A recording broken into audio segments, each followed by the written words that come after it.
A necessary sacrifice to bring peace to this planet. We cannot let the humans pay for our mistakes.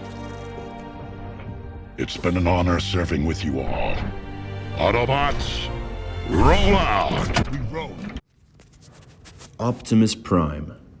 There are many parts that make up our manly metal man. From the 50mm anti-personnel cannons to the shiny and well-lubricated lug nuts that serve as toe rings, each has a distinct function and serves a clear purpose. However, nobody's perfect, and our boy has flaws just like everyone else. To recognize these flaws, we must first identify Prime's components and then analyze them for vulnerabilities. And as much as I would like to talk about Optimus's guns and overall badassery, this is a computer science class, so we will try to stick to the cyber aspects. Optimus has a CPU, the brain of Optimus, so to speak, which controls all his functions and processes. A memory, which is used to store data and information about his surroundings, as well as his programming and personality. Sensors. Optimus is equipped with a range of sensors, including cameras, microphones, radar, everything needed to allow him to detect and analyze his environment. Communication systems. Optimus Prime has the ability to communicate with other robots and computers using a range of protocols and languages. Power source. Prime's computer systems require a large amount of power to operate, and he's typically equipped with a powerful energon reactor or similar device to provide this power. And lastly, cybernetic interface. Prime has cybernetic interfaces that allow him to connect to other devices or networks, or to interface directly with humans or other robots. Each of these systems have potential vulnerabilities, which we analyzed using the STRIDE model. Starting with spoofing. Spoofing is a situation in which a person or program successfully identifies as another by falsifying data to gain an illegitimate advantage. Certain Decepticons have abilities that let them mimic other beings. Alice, for example, took the form of a hot chick in order to infiltrate a high-level university, and a Laserbeak can transform into a desktop or printer at will. Optimus does not have energon scanners, and thus no way to tell if a Decepticon is pretending to be a human or an ordinary appliance. He is totally vulnerable to hot chicks, but in all fairness, aren't we all? The solution to spoofing is to equip Prime with an energon reader. Looking at the scanners that the government posted in every major city, their size and weight shouldn't affect Prime's ability, and this single tool would provide security against hidden threats. Moving on to tampering. Tampering occurs when data or information is changed without authorization. We all remember that heartbreaking moment when Sentinel turned traitor. His work was revealed to be part of the grand Decepticon plan. The pillars, objects that allowed for the teleportation of Cybertron, were prized by Optimus, then turned into tools of evil that promoted corruption and slavery. The pillars are a prime example of tampering. See what I did there? That's pretty cool, huh? The solution to this threat is minimal privilege. By limiting who has access to what data, Sentinel wouldn't be able to reconfigure the pillars to aid the Decepticons' dark schemes. Furthermore, the last night showed Quintessa doing some voodoo magic garbage on Prime. With just a single touch, she was able to sway him to her side and took control of his actions and will. Now, Optimus was only jolted from this by almost killing his friend, Bumblebee. So I guess the solution to this is shock therapy, I guess? Almost kill your best friend if someone does some black magic and takes control of you. That's the lesson of the story for this one. The last threat to tampering is memory loss. Revenge of the Fallen showed Sam search out an old Transformer. This Transformer was so old that he was found hibernating in an aerospace museum. Upon awaking, he had distinct trouble remembering certain information, showing that even Transformers can have dementia. Prime is a Transformer, and since A implies B, Prime can also have dementia if he's not careful. The solution to this is just being physically active, not sleeping for long periods of time, and that should mitigate any memory loss that might occur. All right, so kind of beginning with repudiation. In the age of extinction, Megatron was disguised as Galvatron by Quintessa. She ended up finding him and reviving him like 2 or 3 different times. And that's why he was able to get away with his attacks during that movie. Another repudiation was the U.S. government ended up backstabbing the Autobots by hunting them down and killing them if they found them. Obviously, the government being the government, they ended up denying their actions, and saying that they weren't the people behind the hunt or the attacks. So a couple solutions I came up with is when Megatron was first killed in the first Transformers movie, they could have melted down his body with like sulfuric acid to really make sure that he was not coming back in any sort of way.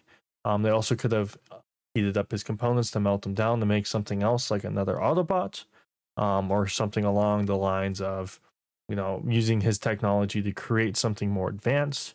Obviously, they didn't do that, which is why he was able to be brought back multiple times. And then for the government backstabbing the Autobots, obviously, they could have asked the Autobots to just go back to Cybertron, where they're originally from, rather than hunting them down. Yes, there was the Civil War going on, and that was the main reason they ended up coming to Earth in the first place. But, and then, they could have also asked them to go find another planet or something else that they could have went and hunkered down at. Or they could have even asked them to help keep Earth safe and kind of add them to their military, rather than basically hunting them down for sport, is what it seemed like, and killing all of them. I understand that they said that they were a quote unquote threat to national security, but there was also multiple ways that they could have used them to help them keep that national security very under wraps. So for information disclosure, in Revenge of the Fallen, Sam unintentionally spilled the secret map of the Allspark, and they ended up leading the Decepticons to interrogate him. Obviously, Sam being Sam, the map was on his dad's glasses, and when he looked at the Allspark, it ended up bringing up the map, and then there would be all kinds of symbols and stuff that he was seeing that nobody understood what he was talking about when he ended up kind of explaining it. So a good solution was the glasses could have been held somewhere by the Autobots. They also could have been like copied on like a like, how we copy stuff on the thumb drive, could have been copied on something so the Autobots could use it and have memories of that. So they had the map already stored on their memory chips or whatever it is. So obviously the Decepticons, the only way they could get it is if they ended up pulling that out of the Autobots. Another thing they could have done is they could have just destroyed the glasses in the first place, so there was no map to begin with. But, at that point, there is that problem where there is no map now, and you just got to hope that nobody just randomly finds one of them and is then able to find the rest of them. So that was a couple different solutions for that. So, both the repudiation and the information disclosure, yeah, there was a couple things that they definitely could have done differently. But in the end, obviously the directors did what they wanted to do. And they ended up just kind of going with what they thought was best to kind of keep the series going. Denial of service is when a user is trying to access something, but they are denied full access to that, which would hinder the ability to take information from that specific place.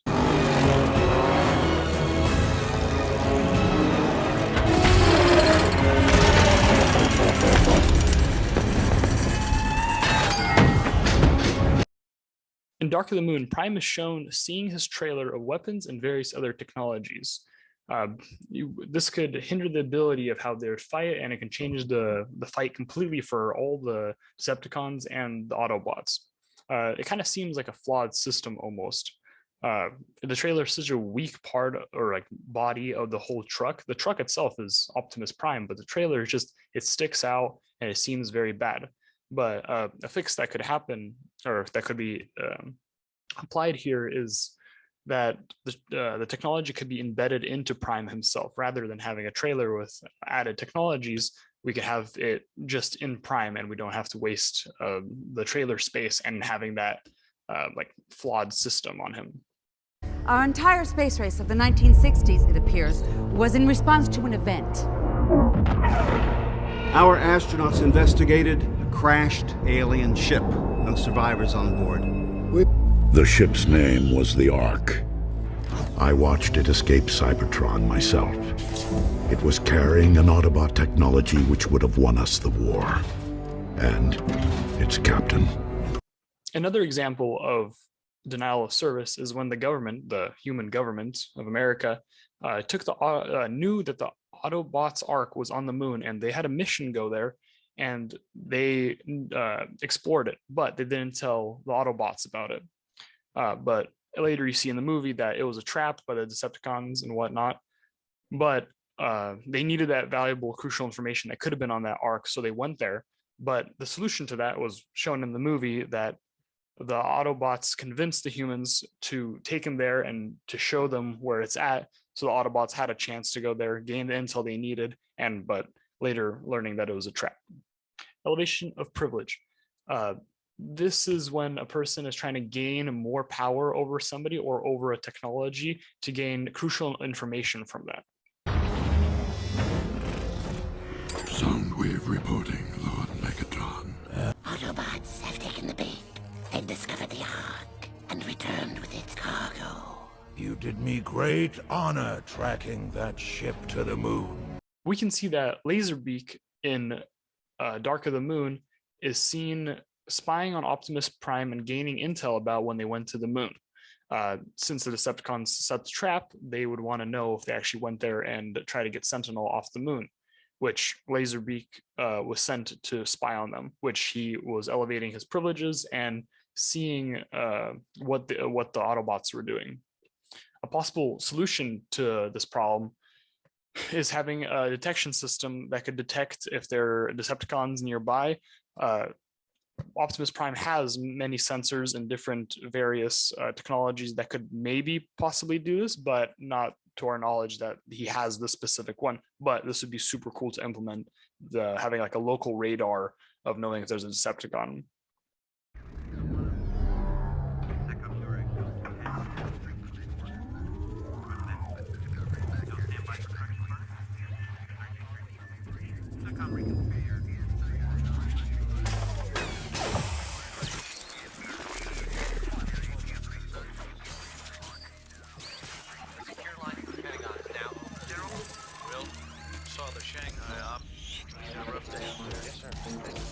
In this video, it shows the Decepticon tapping into a US military satellite and gaining full power over it. It is insane how this happened and how nobody saw it, but I'm in shock. But during the whole movie, it has power to read and write to the satellite at all times. It's constantly communicating with Decepticons. It's constantly tapping into the military systems and reading all the information and relaying it back to the Decepticons. But a possible solution to this would have visual surveillance. I mean, it's a giant Decepticon stuck on your satellite. Are you kidding me? But I mean, even like, oh, there's extra information running through, or there's misinformation running through your satellite. I mean, you could have checks and other various things that could watch out for that.